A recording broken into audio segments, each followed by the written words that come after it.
சிவகங்கை மாவட்டம் கீழடியில் நடைபெற்று வரும் அகழாய்வில் இதுவரை 25 உரை கிணறுகள் கண்டறியப்பட்டிருப்பது ஆச்சரியத்தை ஏற்படுத்தியுள்ளது. சிவகங்கை மாவட்டம் கீழடியில் வைகை நதிக்கரை நாகரிகம் குறித்து அகழாய்வை மத்திய தொல்லியல் துறை கடந்த 2014ஆம் ஆண்டு முதன்முறையாக தொடங்கியது. தேனி மாவட்டம் மேகமலையில் உற்பத்தியாகும் வைகை ஆறு பாயும் பகுதிகளில் மேற்கொள்ளப்பட்ட பல்வேறு கட்ட ஆய்வுகளின் அடிப்படையில் கீழடியில் பண்டைய மக்கள் வாழ்ந்ததற்கான தடயங்கள் கண்டறியப்பட்டன.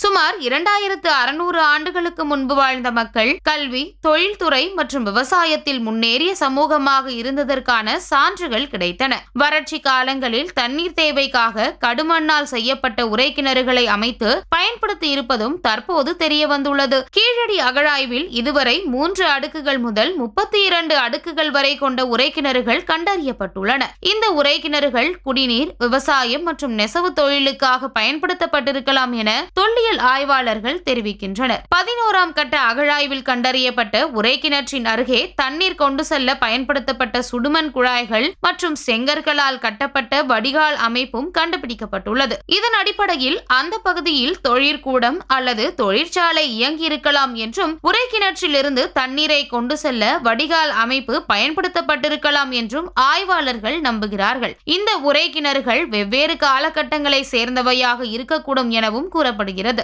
ஒன்றின் மேல் ஒன்றாக அடுக்கியும் ஒன்றுக்குள் சென்று சொருகியும் ஒன்றோடு ஒன்று இறுக்கமாக பொருந்தும் வகையிலும் அமைக்கப்பட்ட 3 வகையான உரைக்கிணறு அமைப்புகள் கண்டறியப்பட்டுள்ளதாக தொல்லியல் ஆய்வாளர்கள் தெரிவித்துள்ளனர். கீழடியில் இதுவரை மட்கலம், கெண்டி, மூக்கு மட்கலம், மூடியுடன் கொண்ட மட்கலம், சிறிய வாய்ப்பகுதி கொண்ட மண்பானை என அடுத்தடுத்து கண்டுபிடிக்கப்பட்டுள்ளன. தொடர் அகழாய்வில் இதுபோன்ற 2600 ஆண்டுகள் பழமையான தொல்பொருட்கள் இன்னும் கிடைக்கும் வாய்ப்பு உள்ளதாக தொல்லியல் துறை தரப்பில் கூறப்படுகிறது.